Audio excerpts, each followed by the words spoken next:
सत्य के खोज में यदि मानव चले तो वह हरास और थकान से चूर होने लगता है।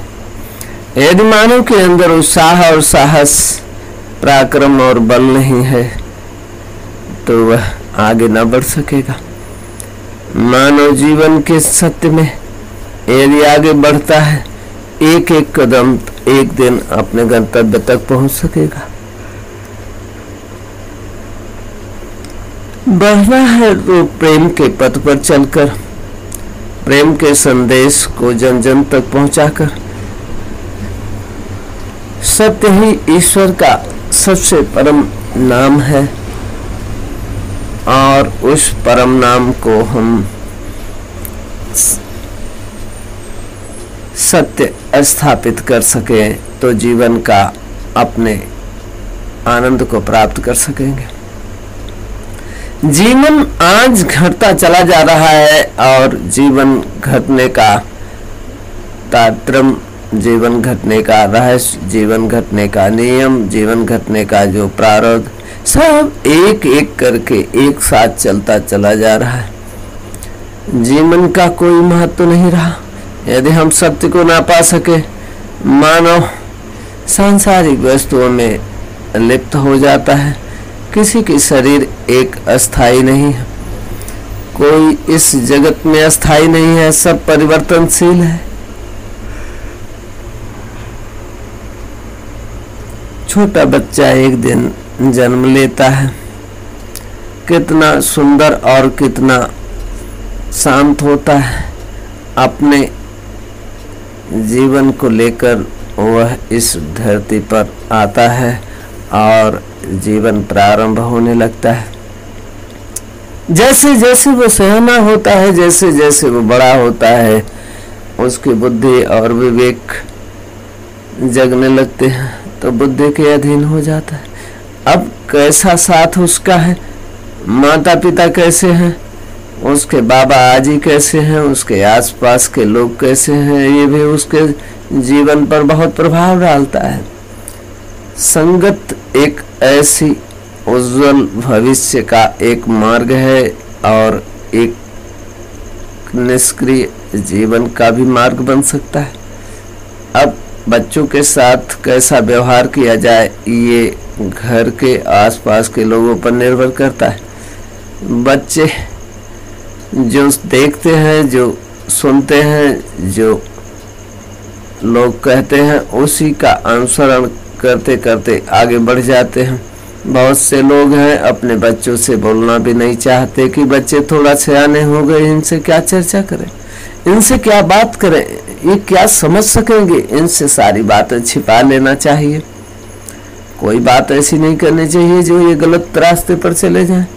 जानकारी न होने के कारण हर व्यक्ति गलत रास्ते पर चला ही जाता है। किसी को पता ना हो कि इस जंगल में एक खूंखार शेर रहता है, सर्फ रहता है, बिगड़ैल हाथी रहती है। सांसारिक मानव जब जानेगा तो उससे सचेत होगा और न जान सकेगा तो जाएगा। रास्ते में धोखा खाता है। इसी तरह से माता पिता, आजादी, आसपास के बड़े लोग यदि बच्चों के सुधार में लग जाते हैं तो वह बच्चा एक दिन सुधर कर अपने जीवन के उस परम पथ पर पहुंच जाता है जहां उसे पहुंचना चाहिए। ज़्यादातर लोग वहां पहुंचने के लिए राजी नहीं है क्योंकि उनको सही संस्कार नहीं मिलता। पहले के लोग अपने बच्चों को संस्कार पहले दिया करते थे, शिक्षा और संस्कार। आज बहुत से बच्चे इसलिए परेशान हैं और शिक्षा और संस्कार से वंचित रह जाते हैं। जो लोग नौकरी करते हैं पति पत्नी, उनके बच्चे संस्कार पाने के लिए तरसते हैं, माता पिता के दर्शन के लिए, माता पिता के 24 घंटा सानिध्य के लिए। माना कि वो नौकरी के बाद आते हैं तो अपने नित्य कर्म, घर के और सामाजिक व्यवस्था और पारिवारिक व्यवस्था को देखते हुए उसमें लग जाते हैं। बच्चों के पास समय ही नहीं होती। बच्चे अपने अपने कॉलेज स्कूल जाते हैं, वहाँ के लोगों की तरह से बातें सीखते हैं और उसी तरह से वह बनने लगते हैं। अपने माता पिता और अपने परिवार की तरह से न बनकर वह संसार के किसी भी व्यक्ति अच्छे बुरे का साथ करके वैसा बन जाते हैं।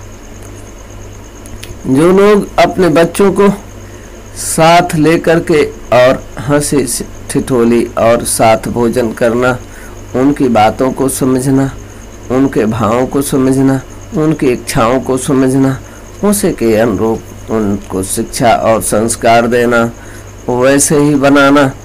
मिट्टी सब जगह उपलब्ध है, परंतु बर्तन कुम्हार ही बनाता है।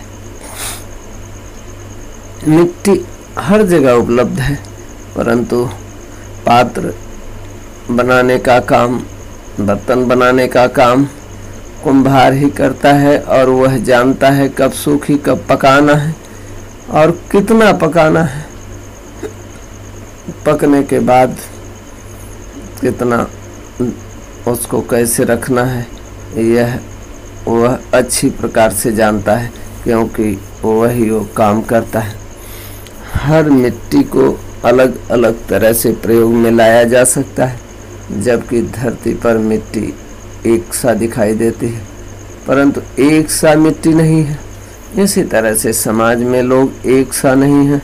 उनको किस तरह से अपने सत्य और प्रेम के पथ पर लाया जाए, यह एक कार्य सद्गुरु ही करता है। सद्गुरु के शरण में जाने से ही जीवन का सत्य प्रकट होता है। जो लोग सद्गुरु के शरण में चले जाते हैं, जैसे कुम्हार अपने मिट्टी को तैयार करके और पात्र तैयार करता है, बर्तन तैयार करता है और फिर उसे अग्नि में पकाकर उसका जीवन लंबा कर देता है, समय तक चलने लायक। फिर वही मिट्टी के पात्र में पानी रखना हो, सामग्री रखना हो, जब तक वह पकेगा नहीं तब तक वह मजबूत ना हो सकेगा। यदि कच्चे बर्तन में कुछ रख दिया जाए तो वह जरा सा पानी का संपर्क, जरा सा बूंदाबांदी का संपर्क होगा तो वो अपने आप गल जाएगा। वही पात्र पक जाने के बाद पानी भी उसी में भरा जाता है और वह पानी को अपने हिसाब से ठंडा करता रहता है। मिट्टी का गुण ही है कच्चे और पक्के के बाद भी, पकने के बाद भी वह पानी को शीतल ही करता है। शीतलता देने के लिए ही रात दिन तत्पर है। जैसे खेत में अन्न देने के लिए रात दिन मिट्टी तत्पर रहती है, वायु सबको सुगंधित ठंडी हवाएं देने के लिए, जल सबके प्यास बुझाने के लिए और खेती से लेकर अनेक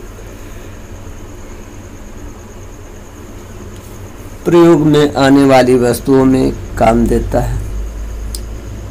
ऐसे ही अग्नि काम देती है, पृथ्वी काम देती है। ये पांच तत्व हमें अपने अपने जगहों पर पूर्ण रूप से सहयोग देते हैं।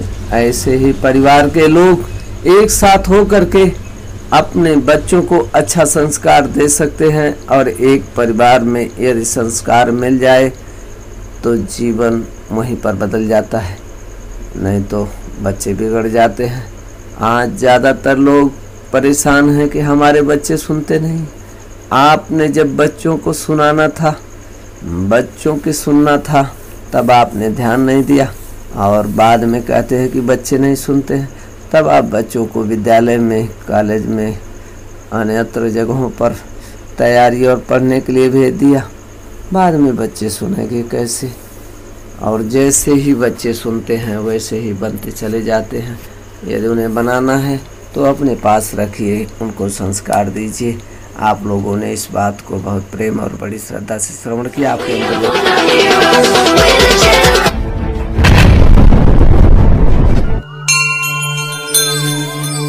स्वामी जी के ऑडियो वीडियो सुनने के लिए प्लीज हमारे चैनल को सब्सक्राइब कर कमेंट, लाइक और शेयर करें। मैं आपसे यही